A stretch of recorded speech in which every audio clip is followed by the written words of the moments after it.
Hello, Smiled family, your gateway to dental knowledge. Let's dive into today's topic. So, we will highlight the important topics of tongue.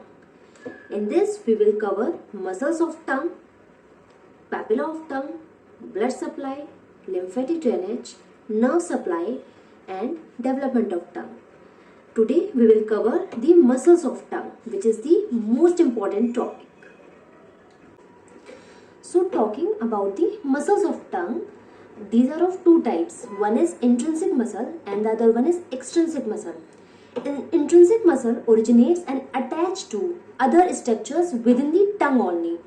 And extrinsic muscle, it originates from the structure outside the tongue and insert onto it. So, intrinsic muscles are of four types. One is superior longitudinal, inferior longitudinal, transverse and vertical. And extrinsic muscle is also of four types. One is palatoglossus, styloglossus, hyoglossus and genioglossus. Now first we study about the dorsum of the tongue and the vertical and the ventral part of the tongue. So the area where these papillas are present, like these filiform papilla, circumvallate papilla and the fungiform papillas are present, that is a dorsum of the tongue. And the other part which is attached to the floor of the mouth is the ventral part of the tongue.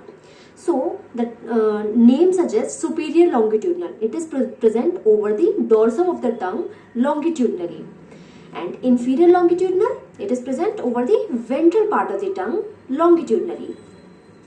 Transverse is present in a transverse manner over the dorsum of the tongue. And the vertical is present like this. So coming towards the action of these muscles. So first is superior longitudinal. So superior longitudinal is present over the dorsum of tongue. When this muscle contracts, like it contracts, then it will shorten the tongue and also make the dorsum of the tongue concave like this. Inferior longitudinal, it is present over the ventral part of the tongue, and when it contracts, then it makes the tongue shorten and makes ventral surface of the tongue concave. We can call it ventroconcave. When we see from the dorsum of the tongue, it will be dorsoconvex. So superior longitudinal is dorsoconcave and inferior longitudinal is dorsoconvex. Now these two are so easy to understand. Transverse, it is present this, like this. So when it contracts, it will narrows the tongue like this. It will narrows the tongue and also elevates the tongue. Vertical is present vertically like this. So when it contracts, it will flatten the tongue. Okay. Now comes to extrinsic muscle. So how to remember this extrinsic muscle? There is a little trick, which is pass, S is capital here, pass hai ghar. So P is for palatoglossus, this S is for styloglossus,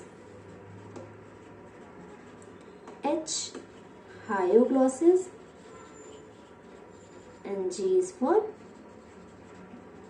genioglossus. So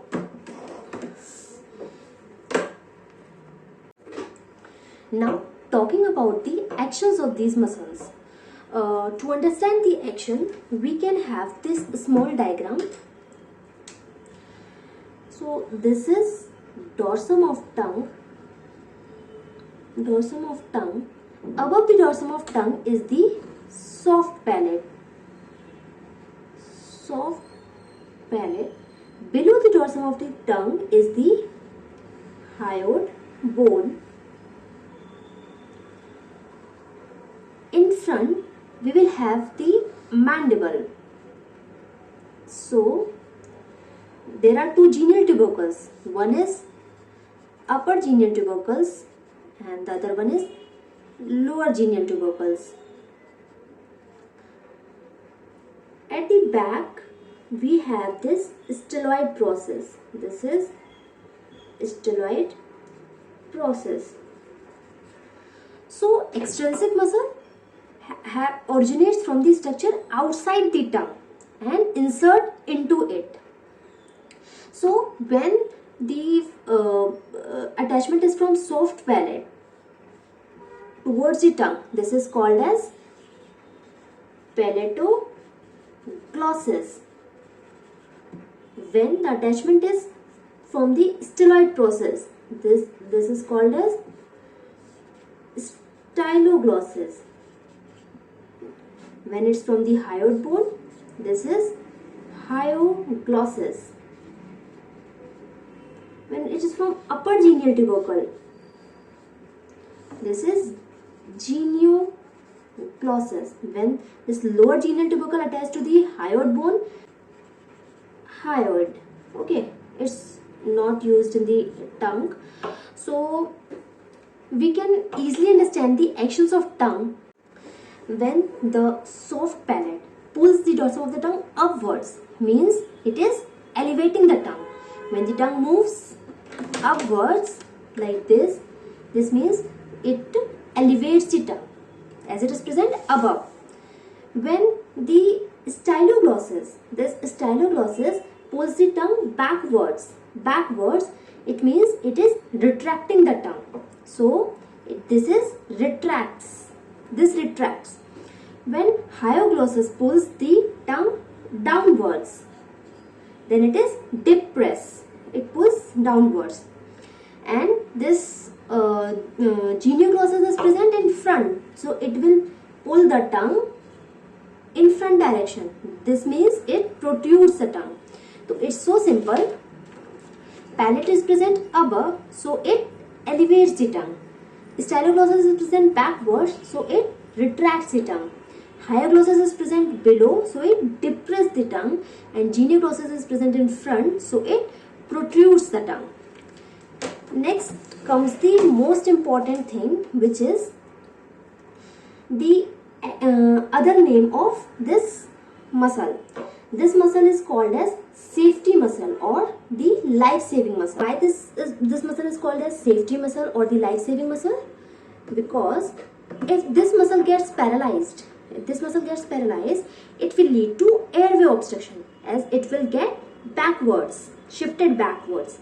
So it is a safety muscle or the life-saving muscle.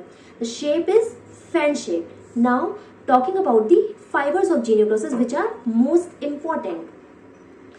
To learn this, we can have the small mnemonic, which is ravishing DP. R is for retract, means upper fibers.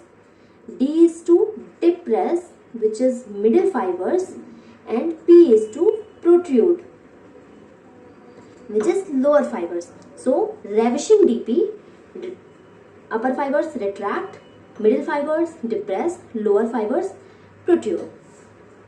Coming to the coronal section of the tongue. Here the orange ones are intrinsic muscles and these purple ones are extrinsic muscles. So when we talk about the intrinsic muscles, it is very easy to recognize these muscles, as transverse is present transversely over the dorsum of the tongue. This is transverse manner. And when it is present vertically, this is vertical muscle. Now the superior is present above over the dorsum of the tongue. This is superior longitudinal.